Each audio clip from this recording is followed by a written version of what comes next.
टिक news. अब Bharatiya Janata party Maharashtra में NCP के प्रमुख शरद पवार को घेरने की बड़ी राजनीति पारी चल रही है। जी हाँ, महाराष्ट्र की राजनीति में अब भाजपा बनाम शरद पवार आपको देखने को मिलेगा। भाजपा के विधायक अतुल भाटकलकर ने डिप्टी सीएम देवेंद्र फडणवीस को जो खत लिखा है उसमें ये गया साफ हो चुका है। जी हाँ, महाराष्ट्र की राजनीति में भाजपा बनाम शरद पवार जमकर देखने को मिलेगा, यानी कि मोदी शाह से सीधा टकराएंगे शरद पवार। कह सकते हैं आप देवेंद्र फडणवीस और शरद पवार के बीच जमकर होगी भिड़ंत। अब आपको बता दें कि सीएम देवेंद्र फडणवीस को खत लिखा है और यही कयास इसलिए लगा क्योंकि पत्र में डिप्टी सीएम से मांग की गई है कि पात्रा चौल घोटाले में एनसीपी चीफ की भूमिका की भी जांच की जाए। शिवसेना के राज्यसभा सांसद संजय राउत फिलहाल तो जेल में है।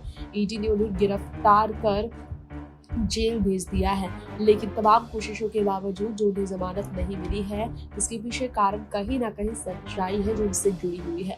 अब 14 दिनों तक के लिए न्यायिक हिरासत उनका बढ़ा दिया गया।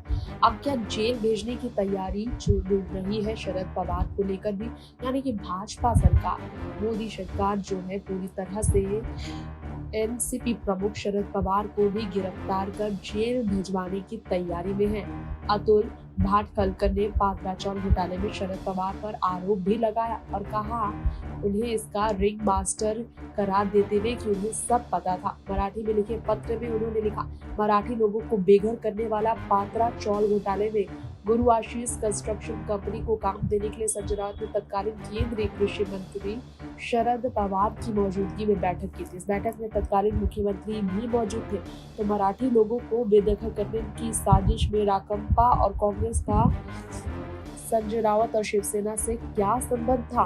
भाजपा विधायक अतुल भाटकलकर ने उप मुख्यमंत्री और गृह मंत्री देवेंद्र फडणवीस को पत्र भेजकर समय के भीतर, तय समय के भीतर पूरी तरह से देखा जाए तो जांच करने की मांग की है, जिससे बड़ा सवाल खड़ा होता है। देखिए, ये पत्र जो है आप सबको दिखाई दे रहा होगा। ये पत्र वैसे तो देखा जाए तो मराठी लैंग्वेज में लिखा हुआ है, मराठी भाषा में, लेकिन इस पत्र के मायने साफ है कि शरद पवार को ही सीधा जेल भेजने के लिए तैयारी की जा रही है। गौर हो, पात्रा चौल घोटाले में 1034 करोड़ रुपए की लागत बताई जा रही है। शरद पवार या एनसीपी की ओर से रिएक्शन फिलहाल नहीं आया, यानी कि वो भी दबाव में पूरी तरह से पड़ गए हैं और इस मामले में एनसीपी चीफ से जोड़ने की कोशिश जो बीजेपी की ओर से है।